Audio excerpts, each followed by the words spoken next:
This is the review of Idli Kottu, a movie directed and acted with Dhanush. అవును, ఈ cinema direct చేసింది కూడా మన ధనుష్ గారు అనమాట. సినిమా అనేది సో డ్రమాటిక్గా ఉంటుంది. అండ్ ఎవరైతే యాక్షన్ ఫిల్మ్స్ మాత్రమే చూస్తాం అనుకుంటారో వాళ్ళు అస్సలు చూడొద్దు. అండ్ డ్రామాలో కూడా చాలా పేషెన్స్తో చూస్తామని వాళ్ళే చూడండి. అండ్ ఇది ఒక ఓకేష్ ఫిలిం అండ్ గుడ్ మెసేజ్ ఉంటుంది. ఎక్కువగా కమర్షియల్ వైపు వెళ్ళిపోలేదు. This is very tough job to convince the people with so much of drama. And movie start అవ్వడం అనేది మనకి విజువల్స్ అయితే ఊరివి చూపిస్తూ అలాగే వాళ్ళ ఇడ్లీ కొట్టు గురించి చెప్తూ తీసుకువెళ్తారనమాట. అండ్ హీరో ఎలా పెరిగి పెద్దవాడయ్యి ఫారిన్ కంట్రీస్కి వెళ్ళి ఎలా సెటిల్ అయ్యాడు అనేది నీట్గా చూపిస్తారు. అండ్ ఆ ఫారిన్లో జరిగే విజువల్స్ అన్నీ చూపిస్తూ మనకు మళ్ళీ ఎలా ఊరిచ్చాడు అలాగే వాళ్ళ నాన్న కొట్టు ఎలా తీసుకున్నాడు అనేది ప్రాపర్ ఫస్ట్ హాఫ్ అనమాట.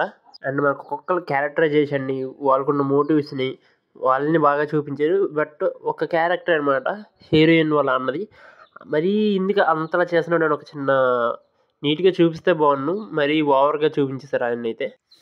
అండ్ సెకండ్ హాఫ్ అనమాట. సెకండ్ హాఫ్లో మనకి ఇంకా బాగా చూపించారు ఎలా హీరో ఊరి వాళ్ళతో కలిసాడు అనేది. ఇలాగా చూపిస్తూ మనకి బాగా చూపించారు సినిమా మొత్తం.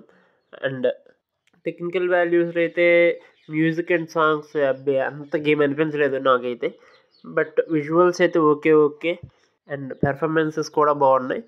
అండ్ మనం ప్రాపర్ రివ్యూ వచ్చేసి హిట్ అనమాట.